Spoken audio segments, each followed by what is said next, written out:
Ang araw ay sumilip sa bintana, nagpapahiwatig ng panibagong simula. Ngunit para kay Cindy Reyes, tila ito ay isang paulit-ulit na bangungot na ayaw magwakas. Sa loob ng matayog na bahay sa lungsod, ang pag-ibig ni na Alejandro Reyes at Emilia ay tila isang perpektong larawan sa labas. Si Alejandro, isang negosyante na may malawak na impluwensya, ay may anak na dalagang mula sa kanyang unang asawa, si Cindy, sa harap ng kanyang ama. Si Emilia Santos Reyes, ang pangalawang kinakasama ni Alejandro, ay nagpapanggap na isang mapagmahal na madrasta. Yakap-yakap si Cindy na parang isang tunay na anak, ngunit sa sandaling tumalikod ang lalaki, nagbabago ang lahat. Ang matamis ng ngiti ay naging ngisi, at ang malambing na tinig ay naging matalim na utos. "Cindy, hindi ka pa ba tapos sa paglilinis ng mga plato? Ang bagal mo talaga." Ang tinig ni Emilia ay tumatagos sa katahimikan ng kusina, matalim na parang talim ng kutsilyo. Nanginginig ang mga kamay ni Cindy habang hinuhugasan ang huling plato. Hindi na niya mabilang kung ilang beses na siyang napagbuhatan ng kamay ni Emilia. Ang bawat palo ay may kasamang banta. "Kapag nagsumbong ka sa tatay mo, ipapahiya kita sa buong mundo. Hindi niya magugustuhan ang malaman ng totoong mong kulay." Ang bawat salita ay may lason, bumabaon sa puso ng dalaga. Kaya naman madalas, mas pinipili na lamang ni Cindy na manatili sa campus pagkatapos ng klase. Bilang isang third year marketing management student, kailangan niyang mag-training sa isang kumpanya. Ipinahayag niya sa kanyang ama ang kagustuhan mag-training sa ibang kumpanya. "Pa, gusto ko po mag-training sa labas ng ating kumpanya," sabi ni Cindy habang nag-aalmusal sila. "Bakit naman anak? Hindi ka ba komportable sa sarili nating kumpanya?" tanong ni Alejandro at tila ito'y nagtataka. "Hindi po sa ganoon pa. Gusto ko lang po kasing maging independent. Ayaw ko po ng special na turing dahil anak po ako ng may-ari. Gusto ko pong patunayan sa sarili ko na kaya ko rin na tumayo sa sarili kong mga paa," paliwanag ni Cindy habang nagbabaka sakaling maintindihan siya ng kanyang tatay. Napangiti si Alejandro. "Mabuti yan anak, ipinagmamalaki kita. Sige, pumili ka ng kumpanyang gusto mo. Suportado kita dyan." Isang ngiti ang sumilay sa labi ni Cindy. Sa wakas, isang maliit na kalayaan. Sa unang araw ng training ay nagsimula sa isang abalang umaga. Nagmamadali si Cindy dahil late na siya. Patakbo siyang sumakay sa elevator. Isang malakas na kalabog ang kanyang narinig at bumagsak siya sa sahig. Napaaray siya sa nangyari. "Ay nako, pasensya na po talaga. Sobra po kasi ako nagmamadali." Dali-dali siyang tumayo, yumuko ng paulit-ulit. Halos sumayad na ang ulo sa sahig. Isang matamis na tawa ang narinig niya. "Nako, ayos lang iha. Hindi naman ako nasaktan. Ikaw, okay ka lang ba?" Inangat ni Cindy ang kanyang ulo. Isang magandang babae ang nakatayo sa kanyang harapan. Kahit nasa edad 45 na, kitang-kita pa rin ang ganda nito. Ang kanyang mga mata ay kumikinang sa kabaitan. "Okay lang po ako. Maraming salamat po." Ngumiti si Cindy. Hindi lang maganda, mabait pa. Nang makarating sa opisina, isang pulong ang ipinatawag para sa lahat ng trainees. Ipinakilala ang CEO ng kumpanya. Laking gulat ni Cindy nang makita niya ang babaeng nabangga niya sa elevator. "Magandang umaga sa inyong lahat. Ako si Cecilia Cruz, ang CEO ng kumpanyang ito. Maligayang pagdating sa aming pamilya." Ang tinig nito ay malumanay ngunit puno ng otoridad. Namangha si Cindy. Ang mapagkumbabang babae na yon ay isang CEO. Ipiniliwanag ni Cecilia ang mga gagawin nila sa loob ng opisina. Walang nagpapataasan. Walang nagsisiraan. Lahat ay nakatutok sa trabaho. Pakiramdam ni Cindy, napakapayapa ng lugar na yon. Nang dumating na ang oras ng pag-uwi, isang malalim na buntong hininga ang pinakawalan ni Cindy. Babalik na naman siya sa bangungot. Pagdating niya sa bahay, wala pa si Alejandro. Si Emilia ay nakaupo sa sala, nakataas ang paa sa mesa habang nanonood ng TV. "Oh, andyan ka na pala, Cindy. Magluto ko na ng hapunan. Nagugutom na ako," utos ni Emilia. hindi man lang bumaling. Tita, pagod po ako sa training. Hindi po ba pwedeng pakiusap na lang po sa mga kasambahay? Meron naman po tayong mga nakakatulong dito. Sinubukan ni Cindy na magpaliwanag. Ano? Sumasagot ka na ngayon? Biglang bumaba si Emilia sa sofa, lumapit kay Cindy. Isang malakas na tulak ang naramdaman ni Cindy at napaupo siya sa sahig. Huwag na huwag kang sasagot sa akin. Naiintindihan mo? Sakto namang bumukas ang pinto, si Alejandro. Mabilis na nagkunwari sa Emilia na tinutulungan si Cindy sa pagtayo. Anong nangyari dito? Tanong ni Alejandro at tila ito'y nagtataka. Ay nako, Alejandro, nadapa lang si Cindy. Nagmamadali kasing umakyat sa kwarto niya. Hindi na yata ako napansin. Ngumiti si Emilia ng mapagkunwari habang mahigpit na hinahawakan ang braso ni Cindy. Nanahimik na lamang si Cindy at hindi na siya nag-abalang magpaliwanag. Kinabukasan habang kumakain mag-isa si Cindy sa rooftop ng kumpanya, biglang dumating si Miss Cecilia. Magandang umaga po, Miss Cecilia. Bati ni Cindy, yumuko. Magandang umaga, Cindy. Bakit ka nag-iisa dito? Tanong ni Cecilia, umupo sa kanyang tabi. Gusto ko lang po sana ng sariwang hangin. Sagot ni Cindy, umiiwas ang tingin. Napansin nito ang pasa sa braso ni Cindy. Anong nangyari sa braso mo, Iha? Bakit naman may pasa ka? Ito po. Tumama po ako sa elevator kahapon. Nagmamadali po kasi ako. Pagsisinungaling ni Cindy. Ang totoo, tumama siya sa haligi ng hagdan nang itulak siya ni Emilia. Nagpatuloy ang kanilang usapan. Tila ang gaan ng loob nila sa isa't isa. Alam mo, Cindy, gusto kong iyain kang lumabas minsan kung okay lang sa'yo. Sabi ni Cecilia habang ito ay nakangiti. Po? Nako, naiiya po ako. Sagot ni Cindy, hindi makapaniwala. Sino ba naman siya para iyayain ng isang CEO? Huwag kang mahiya. Gusto ko lang makilala ka pa. Kung okay lang sa'yo, i-text mo ako. Pilit ni Cecilia. Napa-oo na lamang si Cindy. Isang ngiti ang sumilay sa kanyang labi. Pag-uwi niya sa bahay, nakita niyang kumakain si Alejandro at Emilia. Oh, Cindy, anak, kumain ka na. Yaya ni Alejandro. Busog pa po ako pa. Maraming salamat po. Tanggi ni Cindy kahit ang totoo ay kumakalam ng kanyang sikmura. Hindi siya dinapuan ng antok. 11:00 na ng gabi nang maisipan niyang bumaba sa kusina. Binuksan niya ang ref. Isang malaking cake ang nakita niya at agad siyang naglaway. Kakainin na sana niya ito nang biglang pumasok sa Emilia. Aba, akala ko ba ibusog ka? Tanong ni Emilia, nakakunot ang noo. Bigla lang po akong nakaramdam ng gutom. Sagot ni Cindy habang hawak ang tinidor. Nagkunwari si Emilia na kukuha ng tubig sa ref, ngunit bigla nitong isinubsob ang mukha ni Cindy sa cake. Ang icing ay kumal sa buong mukha ng dalaga. Ay, nako, pasensya na ha. Nadulas ang kamay ko. Malakas sa tawa ang pinakawalan ni Emilia, sabay umalis na parang walang nangyari. Hindi na napigilan ni Cindy ang mapaluha. Umakyat siya sa kanyang silid. Naghilamos at pumikit na lamang hanggang sa makatulog siya. Habang patuloy sa pag-aayos ng luha sa kanyang mga mata.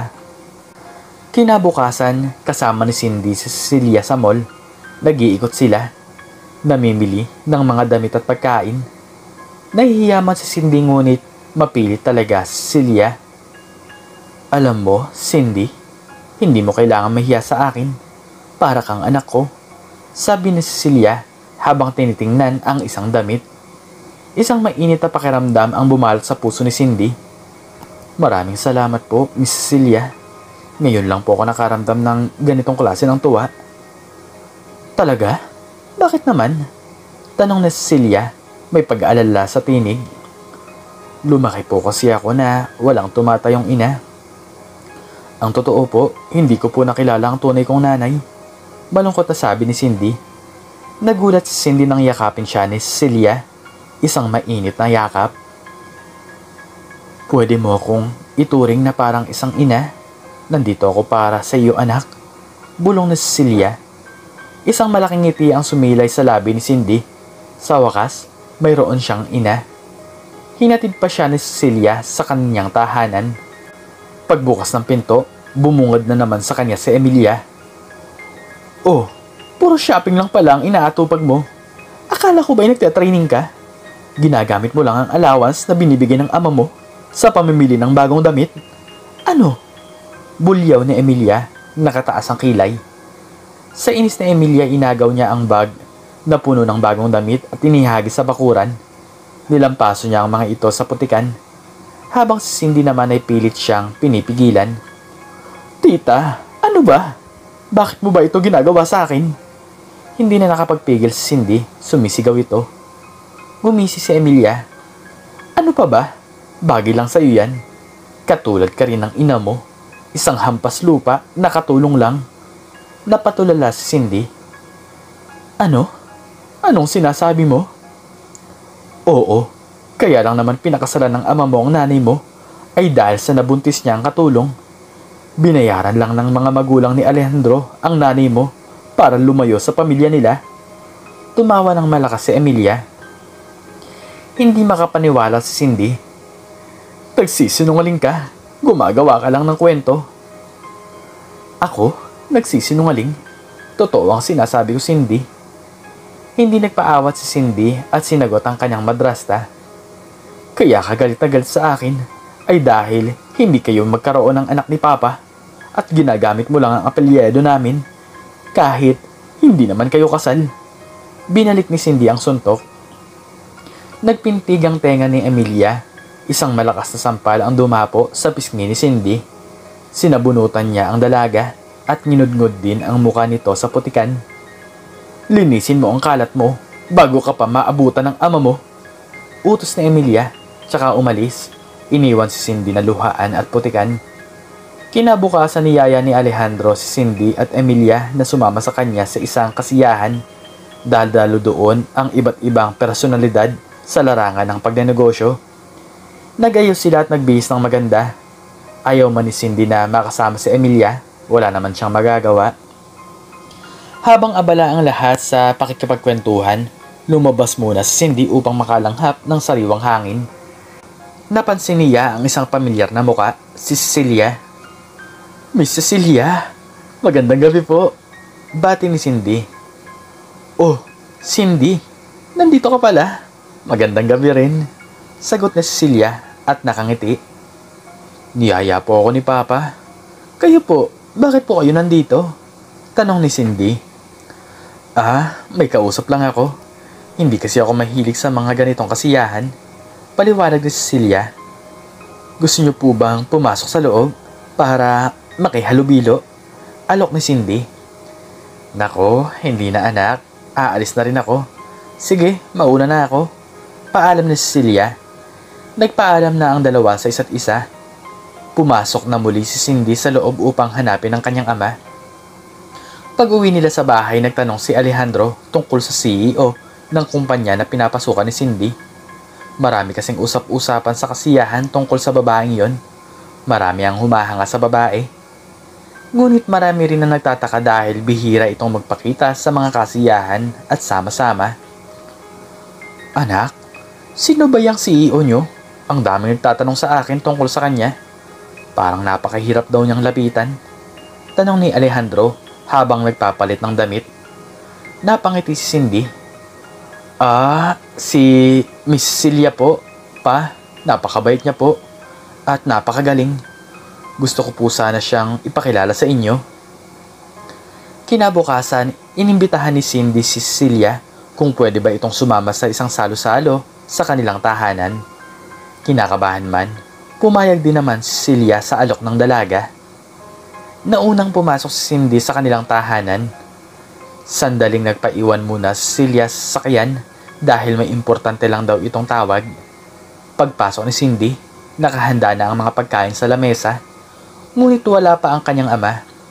Nandoon si Emilia, nakatayo sa sala, nakataas ang kilay. Huwag kang gagawa ng kahit na anong kalokohan, Cindy. Alam kong may balak kang ipakilala ang ama mo sa ibang babae para hiwalayan niya ako. Banta ni Emilia. Sumagot si Cindy ng pabalang. Bakit tita? Natatakot ka ba? Siguro nga dahil mas maganda at mas mabait si Miss Cecilia kaysa sa'yo. Isang malakas na sampal ang dumapo sa pisngi ni Cindy. Sakto namang bumukas ang pinto, pumasok sa loob si Cecilia. Tigilan mo ang bata! Sigaw na si Cecilia, mabilis na lumapit kay Cindy. Wala kang karapatang saktan siya. At sino ka naman para pakialaman ng pamilya namin? Wala kang alam. Bulyaw ni Emilia, galit na galit. Wala akong alam. Ang totoo, alam ko ang lahat ng ginagawa mo sa batang to. Sagot na Cecilia, matalim ang tingin. Sino ka ba talaga? Bakit ka nakikialam? Sigaw ni Emilia, handang sumugod. Biglang bumukas ang pinto, si Alejandro. Mabilis na lumapit si Emilia kay Alejandro, kumapit sa braso. Alejandro, mabutit dumating ka. Pinagtutulungan ako ng anak mo at ng babaeng ito. Hindi pinansin ni Alejandro si Emilia. Nakatingin siya kay Cecilia, gulat na gulat. Cecilia? Hindi rin makapaniwala si Emilia. Alejandro, magkakilala kayo? Nagsimulang magpaliwanag si Cecilia. Ang kanyang tinig ay mahinahon ngunit puno ng bigat. Alejandro, ako ito, ang tunay mong asawa. Napatulala si Alejandro. Si Emilia, napatulala rin. Ang katahimikan ay bumalot sa silid. Mabigat at puno ng hindi inaasahang revelasyon. Si Cindy, nakatingin sa dalawang babae. Ang kanyang puso ay bumibilis ang pintig. Cecilia? Paano nangyari to? Ang tagal mong nawala. Hinanap kita ngunit hindi kita makita. Naguguluhang tanong ni Alejandro. Patawarin mo sana ako, Alejandro. Sagot ni Emilia, ang kanyang tinig ay matatag. Hindi mo alam ang buong kwento. Anong kwento? Sigaw ni Emilia. Tumingin kay Alejandro. Alejandro, ano to? Emilia, kumalma ka. Sabi ni Alejandro, ang kanyang boses ay nanginginig. Cecilia? Paano? Pwede ba, Cecilia? Huwag mo nang guluhin ang pamilya namin ni Alejandro. Masaya na kaming dalawa at mahal namin ang isa't isa. Bulyaw ni Emilia. Makinig ka, Emilia, dahil ito ang katotohanan. Sabi ni Cecilia. Hindi ko ginusto na iwan ang aking anak at ang aking asawa. Pinaghiwalay lang tayo ng mga magulang mo, Alejandro. Ayaw nila sa akin dahil isa lang akong kasambahay. Binayaran nila ako para lumayo, para hindi na ako magpakita sa'yo. Pero hindi ko nagawa. Hindi ko kayang iwan ang anak natin. May emosyong paliwanag si Cecilia. Nanlilisik ang mga mata ni Emilia. Alejandro, palayasin mo ang babaeng yan. Wala na siyang magagawa dahil ako na ang iyong mahal. Sabi ni Emilia habang mahigpit na nakakapit sa braso ng lalaki. Huwag, Papa. Ang totoo niyan ay matagal na akong inaalipin at pinagbubuhatan ng kamay ni Tita Emilia. Natakot lang po ako magsumbong sa inyo dahil pinagbabantaan niya po ako. Pero Papa, ayoko po. Hindi ko na po kaya ang ginagawa sa akin ni Tita. Lumuluhang sambit ng dalaga. Inalis ni Alejandro ang pagkakakapit ng babae sa kanya. Totoo ba to, Emilia? Ipinagkatiwala ko sa iyo ang aking anak. Una pa lang, alam ko nang mali ang naging desisyon ko. Pinilit ko lang naman na pakisamahan ka dahil iyon ang nais ng aking mga magulang. Pero alam mo, hindi naman talaga kita mahal, Emilia. Dahil hanggang ngayon ay Cecilia lang ang laman ng puso ko. Matapang na lahad ni Alejandro habang nakatingin kay Cecilia. Gulat na gulat si Emilia sa kanyang mga narinig. Wala kayong kwenta. Bakit, Alejandro? Akala mo ba ay mahal kita? Pera lang naman talagang habol ko sa'yo. Lumayas ka dito, Emilia. Wala akong pakialam sa'yo. At wala rin akong pakialam sa pera. Pero ang ginawa mong pananakit sa anak ko ay hinding-hindi ko mapapatawad. Sigaw ni Alejandro sabay sampal sa babae. Anak, patawarin mo ako kung hindi ko ito agad nasabi sa'yo. Kailangan ko lang ayusin ang buhay ko para may mukha akong maiharap sa'yo. Sabi ni Cecilia, niyakap si Cindy ng mahigpit. Naramdaman ni Cindy ang init ng yakap ng kanyang ina. Ang sakit na nararamdaman niya sa loob ng maraming taon ay tila naglaho. Ma, kahit ano pa ang maging estado mo sa buhay ay tatanggapin ko. Akala ko ay hindi ko na mararanasan ng kasiyahan na to. Mama, miss na po kita. Lumuluhang sabi ni Cindy. Niyakap ni Cindy ang kanyang ama at ina. Ang pamilya na matagal na niyang hinihiling ay sa wakas ay nabuo na. Ang mga luha ng kaligayahan ay umagos sa kanyang mga mata. Ang bangungot ay nagwakas. At tila isang bagong simula ang naghihintay. Ang pagmamahal ng isang tunay na ina at ang pagmamahal ng isang ama na kanyang ipinaglalaban ay sapat na para upang pagalingin ang lahat ng sugat. Ang bahay na puno ng kasinungalingan ay napuno ng katotohanan at sa wakas ang kapayapaan ay buo na kanyang nakamtan. Ikaw, anong natutunan mo sa istoryang ito? Makikicomment naman po sa baba kung ano ang inyong natutunan. At hanggang dito na lamang po nagtatapos ang aking istorya at sana po ay nagustuhan nyo ito. Please like, share, and subscribe and click the notification bell para palagi po kayong updated sa mga bago ko pong istorya. Muli ay maraming salamat po at God bless us all.